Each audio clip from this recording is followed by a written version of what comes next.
Magandang umaga po. Diyos ay Pag-ibig Christian Church. Binabati ko po kayo sa pangalan ng Panginoon. Pakibati nyo rin ho yung mga katabi ninyo. Hindi nyo alam ano pinagdaanan yan. Paramdam nyo sa kanila na ang Panginoon ay buhay. At kung meron mang gagamitin na upang ipadama ang pag-ibig ng Panginoon o ang kanyang presensya, tayo po yun sa isa't isa. Sana ho, dinatang kayo ng pagpapala sa umagang ito. At sa umaga pong ito, gusto ko lang magbigay ng bilang panimula, magbigay ng paalala na kami po na tumatayo rito, hindi ho na may personal.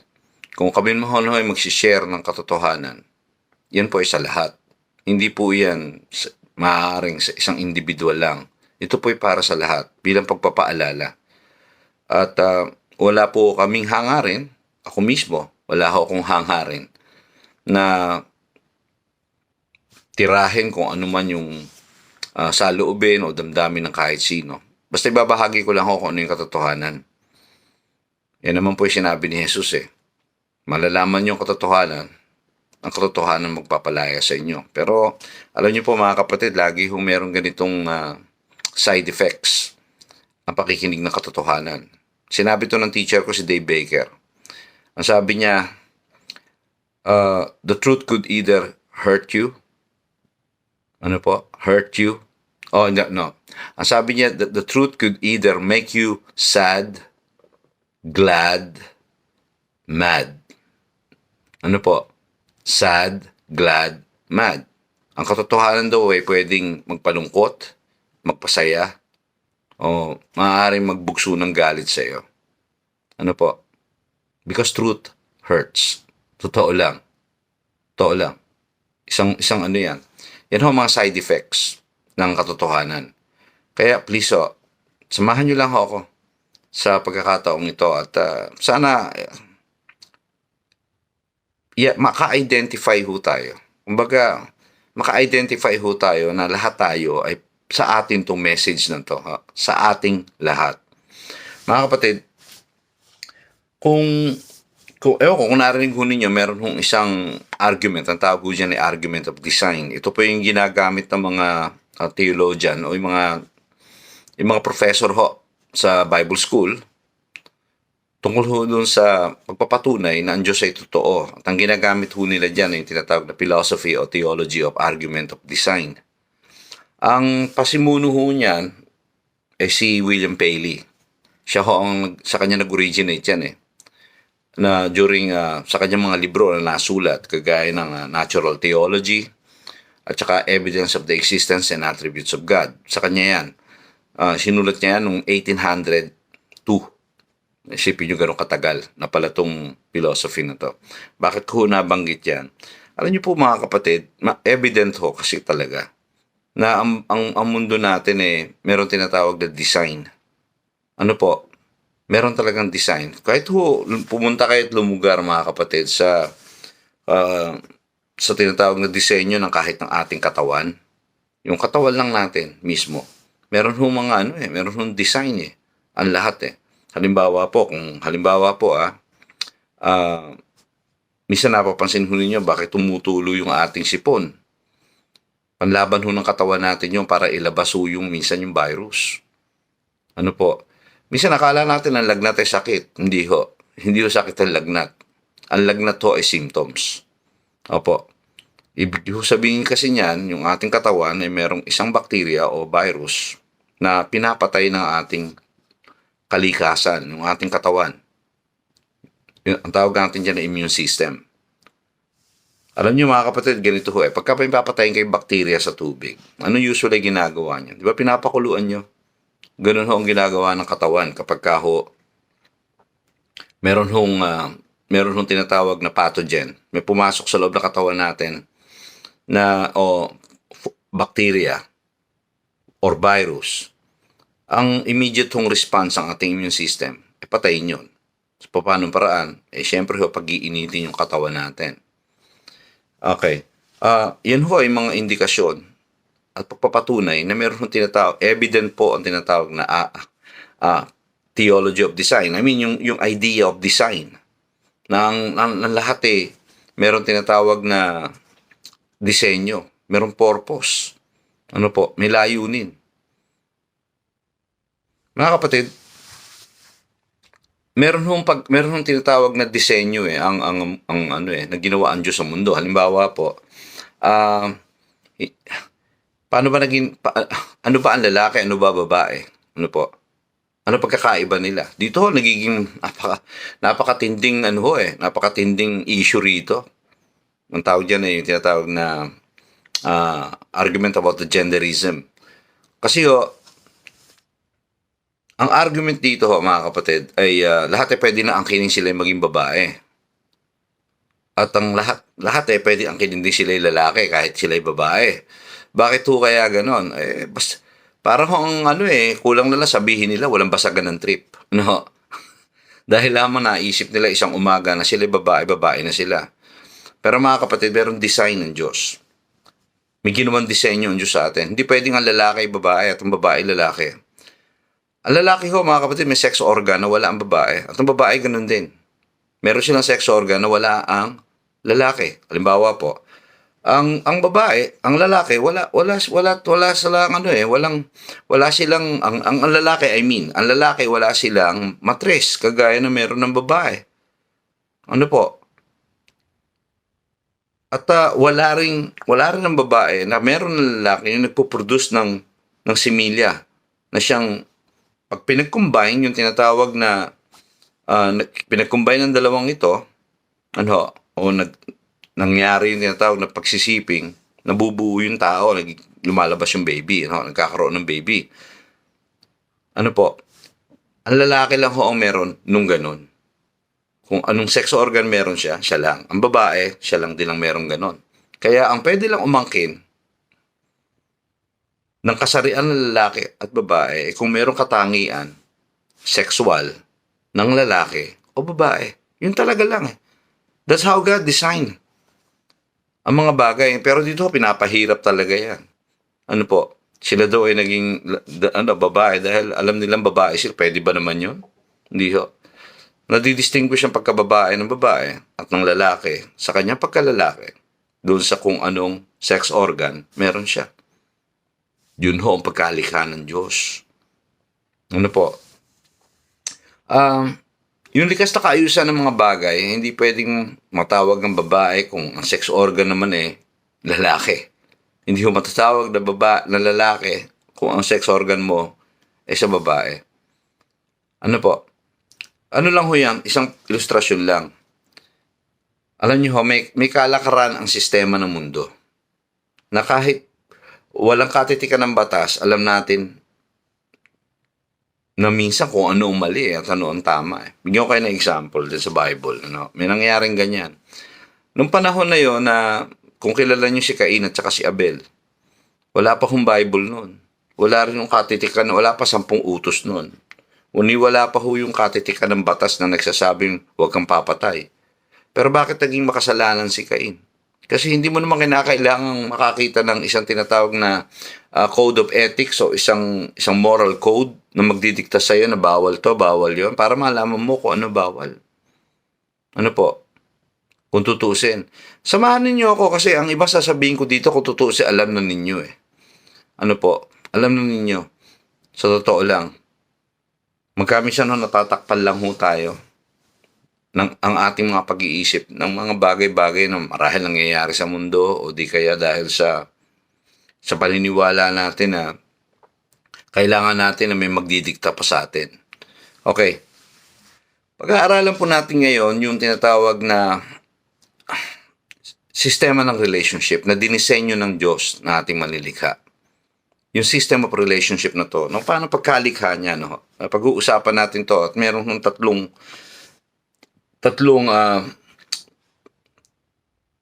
kaisipan na gusto kong maintindihan ninyo at ito'y ang likas ng kaayusan ng pamilya, una. Pangalawa, ang likas ng kaayusan ng iglesia. At ang likas na kaayusan natin, individual, sa relasyon natin sa Diyos at sa mundo. Mamaya, madadaanan natin lahat yan. Unahin ko itong ang likas na kaayusan ng pamilya. Meron hong disenyo ang Diyos na ginawa na kung ano ang pamilya. Ang pamilya ho, binubuo ng tatay, ng nanay at mga anak. At kung sa ayaw natin sa gusto ito, mga kapatid, at maaaring hindi ko alam kung aware ho tayo rito, pero alam ko aware kayo rito. Kung gagawin nyo itong tinatawag na vertical arrangement, lalagyan nyo siya ng vertical arrangement. Ang nasa taas po ay Panginoon. Sumunod ho ay tatay. Sumunod po ay nanay. Panghuli po ay mga anak. Ganyan ho ang vertical arrangement ng family. Ano po? At pwede nyo na rin sabihin parang yan ang tinatawag na stairs of leadership sa loob ng family. Ano po? Meron tinatawag na hierarchy. At yun yung tinatawag na unang Panginoon, sumunod tatay, sumunod nanay, sumunod mga anak. Mga kapatid, unahin ko ho ang Panginoon. Naniniwala ho ako na hindi tatayo ang isang pamilya, numero uno, kung hindi Panginoon ang Panginoon sa loob ng tahanan. Sa tingin ho ninyo, meron ho mga lalaki mambababae. Sa tingin nyo, may mga babae ding manlalalaki.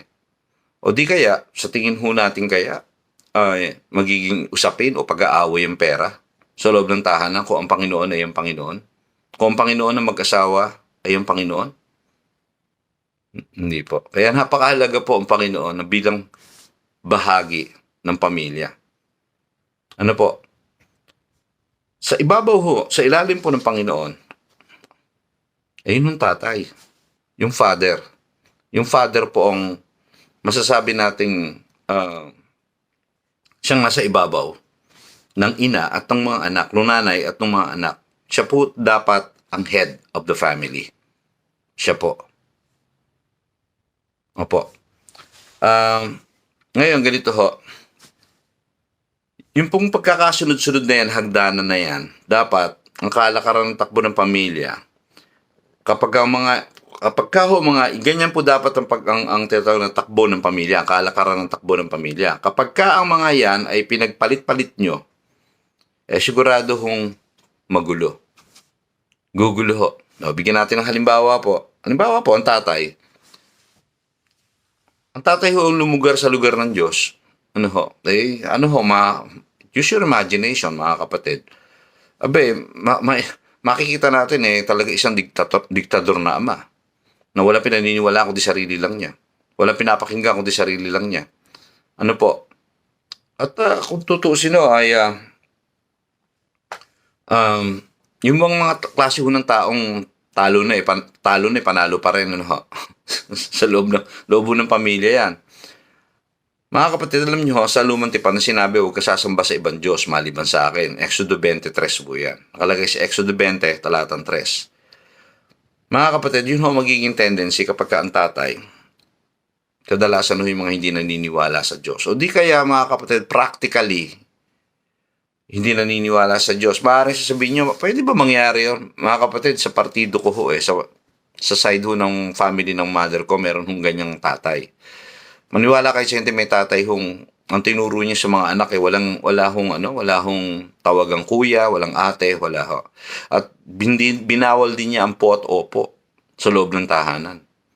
At pagkatapos, kaya nahirapan ako mag-share sa mga pinsang ko noon Kasi mga pinsang ko parang practical atheist. Sa kanilang pananaw nila, sapat na yung basta naniniwala ka sa Diyos. Basta may naniniwala ka sa Diyos, okay na yun.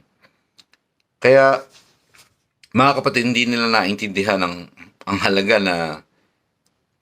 ng pakikipagrelasyon sa Diyos, ang pagkakilala at pagkaunawa ng kung sino siya talaga. Basta naniniwala ka lang. Ano po? Kaya anong sistema mga kapatid?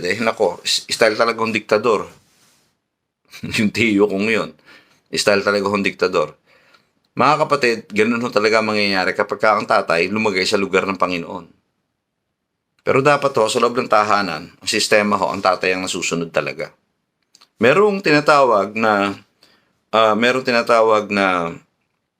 pananagutan ng ama sa Diyos. Totoo yun.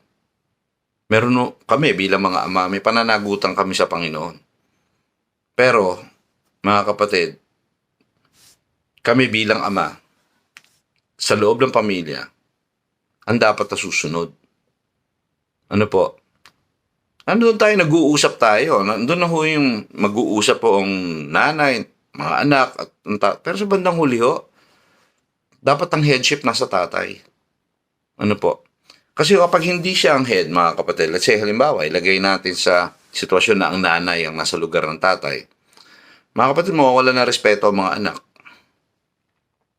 Mawawala ng respeto ang mga anak sa tatay.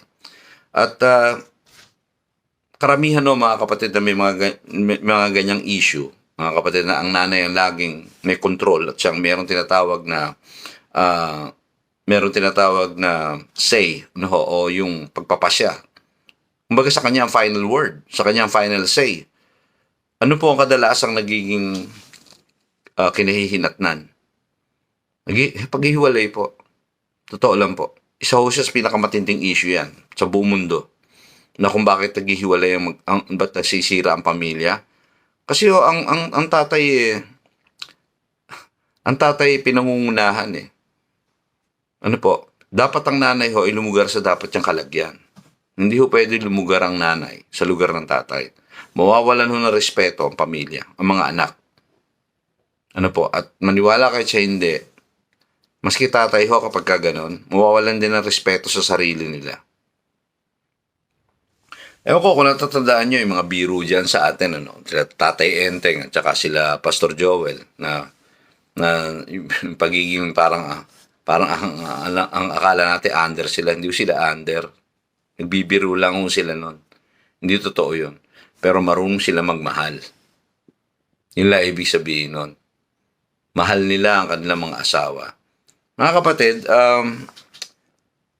dito sa Efeso, may babasahin po ako para maintindihan ho ninyo to. 5:22 hanggang 24. Ang sabi, kay Pablo, ito si Pablo sumulat ito. Mga babae, pasakop kayo sa sarili ninyong asawa. Tulad sa pagpapasakop ninyo sa Panginoon. Sipin niyo ho yung illustration. May argument pa ba, mga kapatid, kapag halimbawa ang Panginoon ang may gusto? May argument pa ba? Mga kapatid, sana naman, okay, nandun na tayo. Mahalaga po ang tinatawag na pag-uusap o dialogue. Pero dapat iwan pa rin, mga kapatid, ang tinatawag na final decision sa tatay. Ibigay dapat ang respetong yun sa kanya. Dahil yun ang sinabi ng ating nababasa. Yan ang nakalagay sa kasulatan.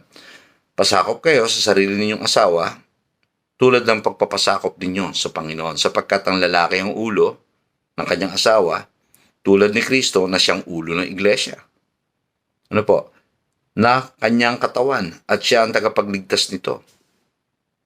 Kung paano nasasakop ni Kristo ang iglesia, gayon din naman ang mga babae dapat pasakop ng lubusan sa kanilang asawa.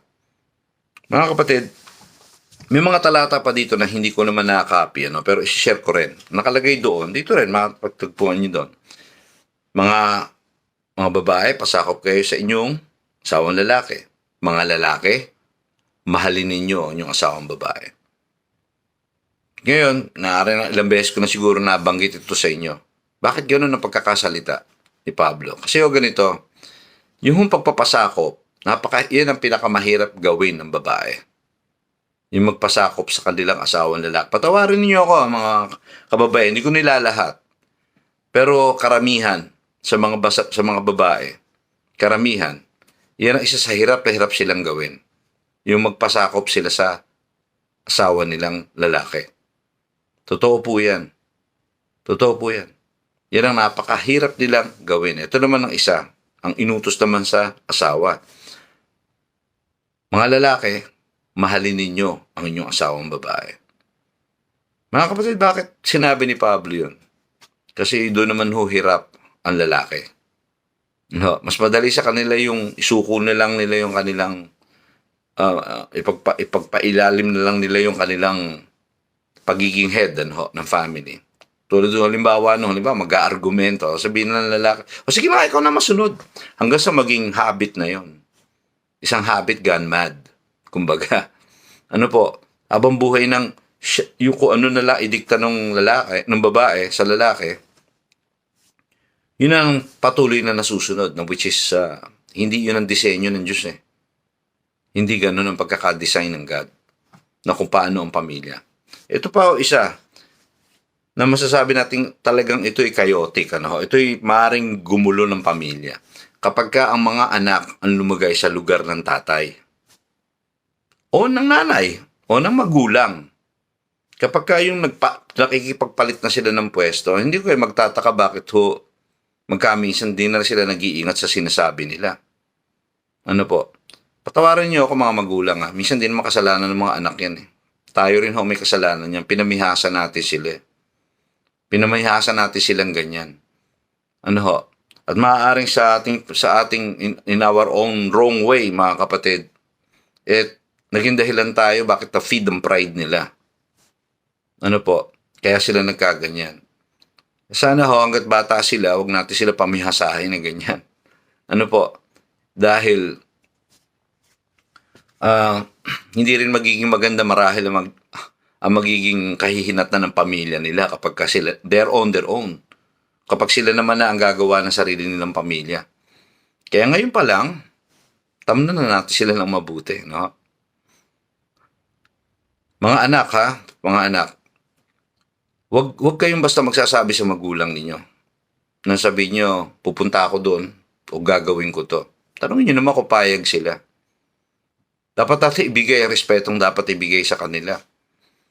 Kasi kung tutuusin, kung ganun man sila na inaalam kung saan kayo pupunta, dahil they're protecting you. Iniingatan nila kayo. Ayaw nila kayong mapahamak. Sana napag-unawa niyo ito.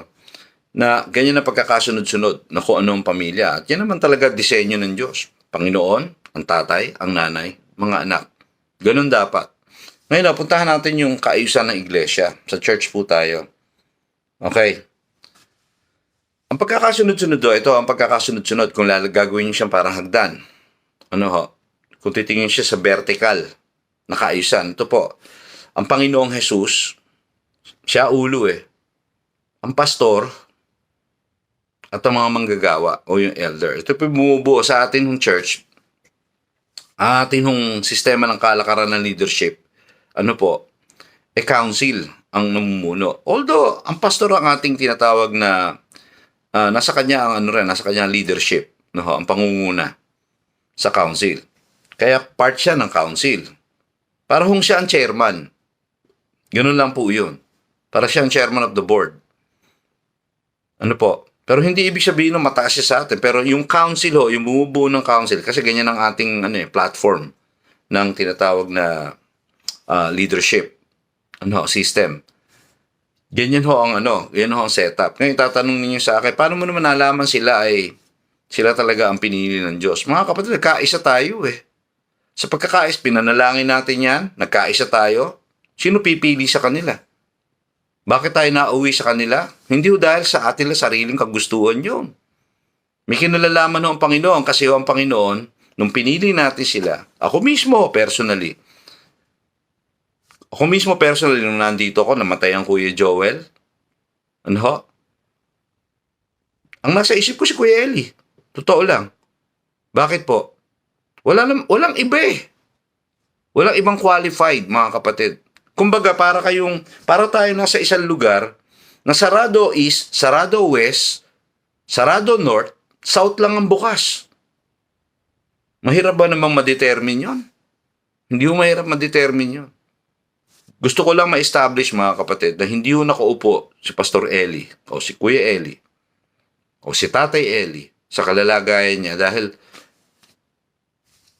tao lang gumusto, hindi Yung system na meron tayo sa church sa ngayon, sa DAP, may kinalalaman po kamay ng Diyos dyan. At hindi yung paniniwala ako lang.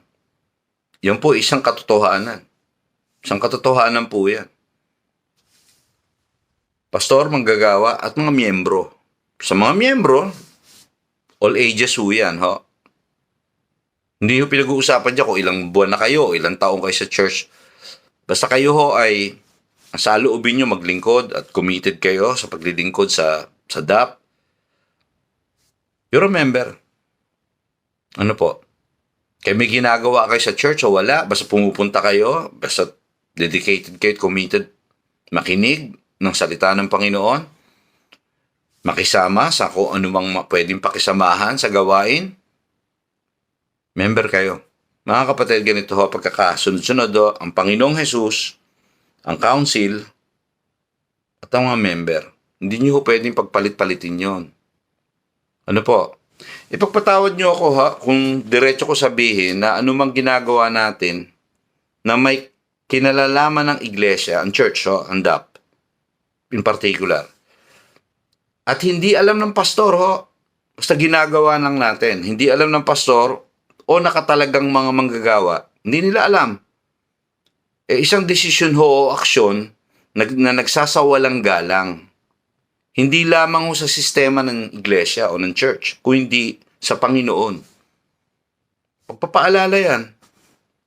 Kahit gaano kaganda ang ating layunin, kahit gaano kaganda ang gusto nating gawin para sa Panginoon o para sa church, pero pagka ho mga kapatid, hindi natin ipinagpapaalam sa kung sino ho ang ating mga leader, sino ho ang in charge sa paglilingkod sa DAP. Hindi ho sila ang dinidefine ninyo. Opo, hindi ho sila. Ang Panginoon mismo. Ang Panginoon mismo ang dinidefine ninyo. Patawad po. Sa madaling salita mga kapatid, nagkukumit ho tayo ng isang bagay, no, I would say rebellion. Hindi sa kanila, sa Diyos. Kasi ho sila ang Panginoon na nag-install sa kanila. Kaya please, kung halimbawa meron tayong mga gagawin, kahit gaano kaganda yan, hindi naman siguro masasabi nating hindi naman natin masasabing diktador tong ating council. Nakikinig naman sila at magagawa nila unawain kung ano ang gusto ninyo, pero ipaalam nyo sa kanila at ipagpaalam natin kung payag sila. Hindi ho pwede yung basta na lang natin gagawin. Ano po? Alam niyo, meron akong babasahin talata. No? Ito I believe na ito very applicable sa atin as a church. Sabi ito ni Jesus sa Juan 1:13, 34 hanggang 35. Sabi ni Jesus, isang bagong utos ay binibigay ko sa inyo ngayon. Magmahalan kayo. Kung paano ko kayo minahal. Gayon din naman, magmahalan kayo. Kung kayo'y may pagmamahal sa isa't isa, makikilala ng lahat na kayo'y mga alagad ko. Mga kapatid, paano tayo naman paniniwalaan ng mundo? Kung tayo hindi tayo magkasundo, mahirap po yun. Ang church ay consisting ng mga disciple ng Panginoong Jesus. Ano po? Hindi ho tayo follower ng kung sino-sino pa man. Number one ho talaga ang Panginoon. Pero, if we are a follower of the Lord, we should follow the leaders na kung sino ang in-install ng Panginoon. Following them, we're following the Lord. Kasi yan ang kanyang mandate. Yan ang kanyang bilin. Ngayon, ganito ho. Paano ho nag-ooperate yan ganyan? Hindi ho nag-ooperate yan dahil sabihin natin sila ang ating pinili na umupo. Hindi ho ganon. Sa pag-ibig pa rin. Kung susundin natin sila, kung gagawa sa bawat isa, kung paiiralin natin to actually, itong principle na to ng pag-ibig, walang conflict Wala pong conflict. Sa pag-ibig mga kapatid, kapag kaya ng umiral, wala lang sensitivity. Wala na yung tinatawag na pagiging makahiya. Alam niyo yung makahiya, alam ko kung nakakakita pa kayo dyan hanggang ngayon. Yung pag mo lang, nahipo mo lang tumitiklop, baka meron tayong ganyan mga damdamin. Nakarinig lang tayo ng hindi maganda, hindi natin kursunada, o meron tayong bagay na maaaring hindi tayo napansin, o di kaya kung ano man yun. Mga kapatid, ang isa sa masasabi kong solusyon dyan, have a high dose mga kapatid ng pag-ibig. Pag-ibig kasi mga kapatid, pag yan ay sumakop sa atin, hindi na natin nakikita yung halaga ng makasarili natin o yung ating sarili Ang nakikita natin ay halaga ng iba Sinabi ni Paul yan, di ba? Love, ang pag-ibig daw, hindi hinahanap ang sarili. Yan po ang sabi. Mga kapatid, sa church ho, kung tayo ho ay paiiralin, kahit sa Panginoon di ba? Ang pagsunod sa kanya ay pag-ibig ang ating tinatawag na palatuntunan Hindi yun yung tipong Panginoon siya alipin ako hindi ganon. Pag-ibig Pag-ibig.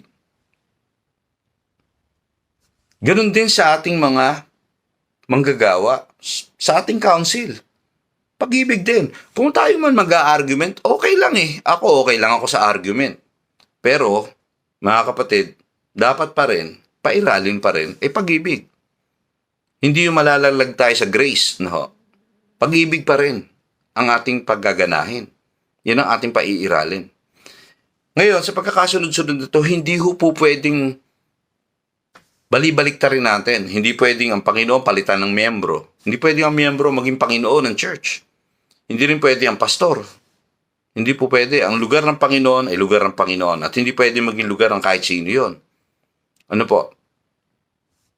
Pero, ang lugar ng pastor o ng mga manggagawa, hindi rin dapat na isa walang bahala. Yan. Kasi, Panginoon na nag-install yan.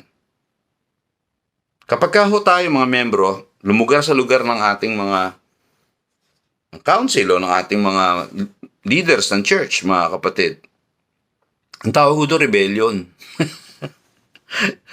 Pasensya lang ho, pero yun talaga ang totoo. Yung kung halimbawa, meron tayong sistema na hindi natin basta-basta pwede natin pairali kung ano ang gusto natin. Yung maisipan lang natin dahil gusto natin at hindi natin pinagbibigay alam sa kanila. Yun labag sa batas pa rin ng pag-ibig yun. Pagpapakita na rin ng kawalan ng respeto yun. Alam nyo nung sa San Andres Bukid doon nagpapastor ako, ito po ang biniling ko sa mga kabataan namin. Sa kanilang lahat, mga miyembro. Sabi ko, wag nyo akong sabihan na may gagawin kayo. O pupunta kayo doon, pupunta kayo dito. Tanungin niyo ako kung payag ako. Sabi ko sa kanila, tatanungin niyo ako kung payag ako. Kasi mga kapatid, napakahalaga po ang pagrespeto sa ating mga leadership, sa ating council. Basta tandaan niyo mga kapatid, pag dinify natin sila, pag sila ang ating kinontra natin ng Panginoon. Ngayon, kung halimbawa gusto natin sila makorek, okay lang naman Pero gamitin niyo yung principle pa rin ng pag-ibig. Kung i-correct natin sila. Pag-usapan natin yung tinatawag na bago ako tumuntong doon sa pag-uusap tungkol sa sarili, pag-usapan lang natin itong pag-iral ng pag-ibig sa loob ng church. Ito pong pag-iral ng pag-ibig sa loob ng church, napaka-importante humabasa nyo to. Sa unang Juan 4:7 hanggang 8. Sabi, mga minamahal, mag-ibigan tayo sapagkat ang Diyos ay pag-ibig. Ang bawat umiibig ay anak ng Diyos at kumikilala sa Diyos. Ang hindi umiibig ay hindi kumikilala sa Diyos sapagkat ang Diyos ay pag-ibig.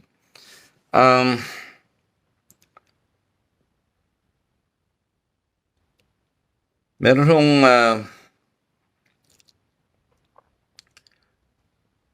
pong talata na ang sabi ganito,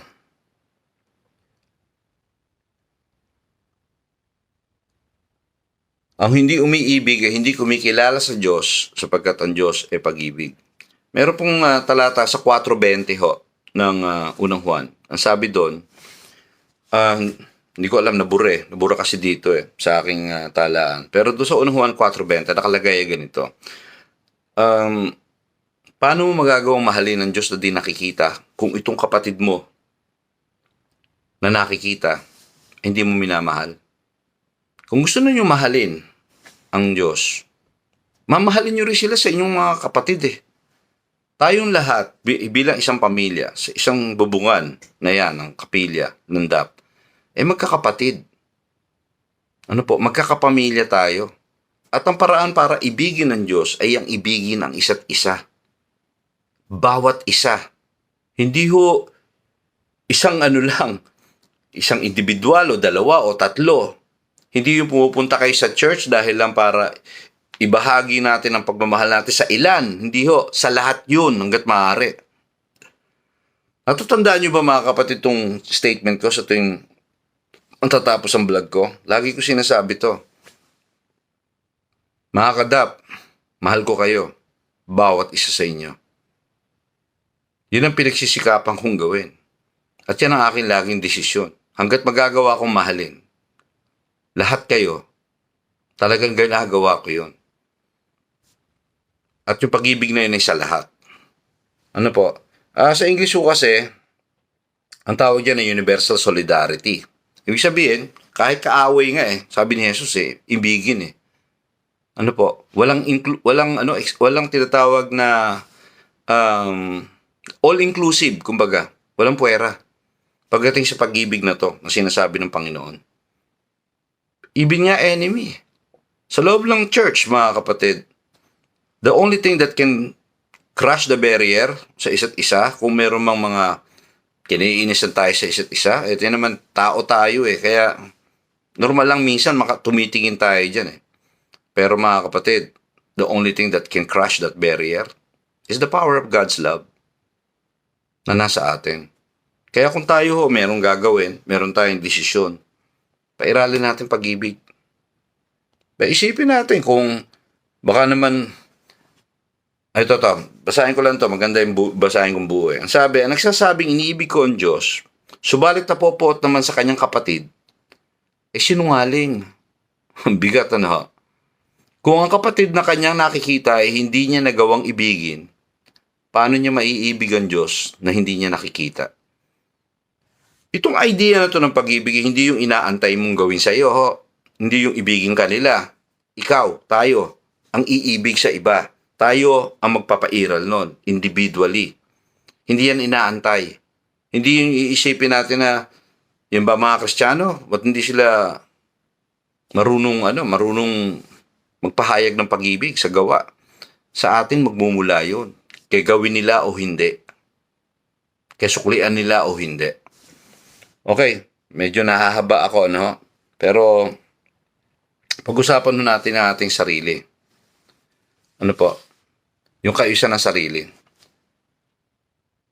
Sa sarili ganito pagkakasunod-sunod ang Panginoon ang nasa ibabaw. Ano po? Sumunod ay ating kapwa-tao. Panghuli pa lang ang ating sarili. Ganun dapat. Ang hierarchy niyan. Above all, ang Panginoon. Above all. Ang sumunod dyan ang ating kapwa-tao. Panghuli pa lang ang ating sarili. Hindi sinabawal ng Panginoon na bahalin natin ang ating sarili. Kasi itong panahon na ito, napaka-prominent yung idea ng pag-ibig sa sarili. Kaya nakikita ko ang mga posting talagang masyadong puro Puro, at sabagay, ang para marahil ang hangad nila Ang hangad ay encourage, mag-encourage ang tao. Pero alam niyo mga kapatid, ang masama lang naman sa lagi ipinifeed ng sarili, nagiging masyadong makasarili. Yun lang naman ang di maganda doon. Kaya hanggat maaari mga kapatid, medyo bawas sa sarili. Medyo tumingin naman tayo sa halaga ng iba. At actually, dapat sila ang pangalawa. Sa ibabaw ang Panginoon nasa ibabaw, sumunod ang pagpapahalaga at pagmamalasakit sa ibang tao. Sana pairalin natin yung ganong klase ng sistema ng buhay. Yung pangatlo, hindi masamang mahalin ang sarili. Kasi pag hindi rin natin alam mahalin ang ating sarili, hindi natin alam ang magiging sukatan na kung paano tayo magmamahal sa iba. Sarili nga natin, hindi natin magawang mahalin Meron mga ganon, totoo lang, may taong hindi alam mahalin ang sarili, parang wala nang nakikita kundi walang kwenta ang sarili niya, yung ganon. Hindi mo naman kinakailangan ganon ng sarili mo. Sa totoo lang. Ako mga kapatid, pagmamahal ko sa sarili ko, sa loob ng 1 linggo, hindi ako kumakain sa loob ng 6 na araw, hindi ako kumakain ng mga bagay na marami akong bawal sa katawan. Pero pagdating ng linggo, medyo malaya akong kumain ng kung anong kailangan ko at gusto kong kainin. Sa ganung paraan, minamahal ko sarili ko. Ngayon, kung ilalagay ko naman ito na sukatan para sa pagmamahal ko sa iba, alam ko magutom. Alam ko anong magandang ibigay na masarap na ma-appreciate ang iba. Bakit? Kasi gusto ko yun. Gusto ko din yun. Kaya hindi yung masamang mahalin. Sa balansing pamamaraan lang, huwag naman doon sa pamamaraan na para sobra. Huwag naman doon sa sobra. Huwag naman sa ganon. Kaya mga kapatid, ito ang Panginoon dapat nating maintindihan na siya ang nagmamay-ari sa atin. Kaya mga kapatid, kung meron tayong gagawin, kahit sa church, kahit saan, dapat isinasangguni natin sa Panginoon. Halimbawa tayo bilang church, meron tayong tinatawag na planning. Sa planning na yon, bago natin gawin, prayer meeting muna tayo sana. Yun mahalaga, bago gawin yung planning. Madali mag-isip ng idea. Pero yung idea na talagang inaaprubahan ng Panginoon, yun ang mapakahalagang maintindihan natin. Kaya, ang Panginoon ang nagmamay-ari. Siya ang dapat ang may direksyon ng buhay natin, personal. Kung meron tayong gagawin, isanggunin niyo sa Panginoon. Usapin niyo siya, nakikipag-usap naman siya. Nakikipag-ugnayan siya. Tanungin niyo muna siya. Kung meron kayong kukuning course, di niyo maintindihan kung ano, tanungin niyo siya. Saan kayo mag-aaral? Tanungin niyo siya. Anong magandang ministry? Tanungin natin siya. Siya ang may-ari ng lahat Siya, gaya na pagkakasunod-sunod sa individual na buhay, sa ating sarili. Ang Panginoon, tapos, pagmamalasakit sa kapwa-tao, panghuli, ang sarili. Mga kapatid, sana naintindihan nyo ito. Gusto ko na wakasan. Alam ko medyo napahaba na ako siguro. Bilang pangwakas, gusto ko ipaalala sa inyo, piliin natin na huwag sumalungat sa kaayusan ng disenyo ng Diyos. Huwag Kagaya yan sa pamilya, mga anak, mga kabataan, iwasan yung salungatin ng inyong mga magulang. Dapat binibigyan sila ng pahalaga. Alam niyo po mga kapatid, nung nandyan pa ako, niyayaya ko yung mga kabataan yan, sila Kikay, si Keko, sila Danica, sila Rocky, sinasama ko sila, pero ang ine-emphasize ko lagi bago sila sumama, tinatanong ko sila, nagpaalam na ba kayo sa magulang nyo? Magpaalam muna kayo. Tanungin nyo kung payag silang sumama sila. Sumama kayo sa akin, kakain tayo sa McDonald's. Magpaalam kayo. Mahalaga po yun, mga kapatid. Mahalaga po yun.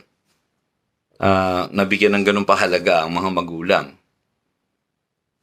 Baka isipin pa ng mga magulang sila na tayo pa nagtuturo ng hindi paggalang sa kanila. Kaya mahalaga po na ang mga kabataan naintindihan yan. Yung magpapaalam. Kahit po ang church, kung meron tayong activities, ipinagpapaalam yan. Kasi responsibility yan sa mga bata. Pangalawa, gamitin natin ang ating sentido komon. Yung sa pagsasakabuhay ng prinsipyo ng pag-ibig. Ang pag-ibig kasi hindi yan move ng emotion Hindi Sa top ng love, it's a principle. Minsan nga mga kapatid, kahit hindi ko nararamdamang mahal ko yung tao, I have to show kindness, I have to show goodness. Why? That's love. Even if it hurts. Ganun ang pag-ibig. Kahit sa umpisa parang ang hirap ibigay yung respeto, ibigay mo pa din. Bakit? That's how love is. Ganun po talaga. Si Jesus, nung minahal niya tayo pinili niya masaktan. Di ba? Pinili niya. That's how he show love. Ito pa, panghuli, panatilihin ang pananaw na ang lahat ay dapat ibigin. Wala akong etsa puwera. Tandaan natin yan. Hindi dahil, halimbawa, may nakausap kayo, kagaya ho nito, ang nangyari to sa amin sa San Andres Bukid. Nung ako nagpapastor doon. May nagsumbong sa akin na nag-aaway sila. Only to find out, mga kapatid. Wala akong kinampihan. Wala akong wala akong sinino doon sa dalawa. Na kahit gaano katotoo ang sabihin nila na matindi ka, pinagsasabi ng kabila, wala akong kinampihan doon. Pero na-trace ko ang roots. Akalain ho ba ninyo na nung tinrace namin yung roots, nag-usap-usap kami, nalaman namin na ang pinagbumula ng away, yung chismosa lang ng tagalabas ng church. Oho. Nag-imbento una ng istorya na sinabi daw nung kabila yung ganito, anong reaksyon nyo, nag-react yung kabila, nagkwento sa kabila, nagkwento uli nung kinuwento nung kabila, sa reaksyon nyo doon na nag-umpisa yung paglalabo-labo.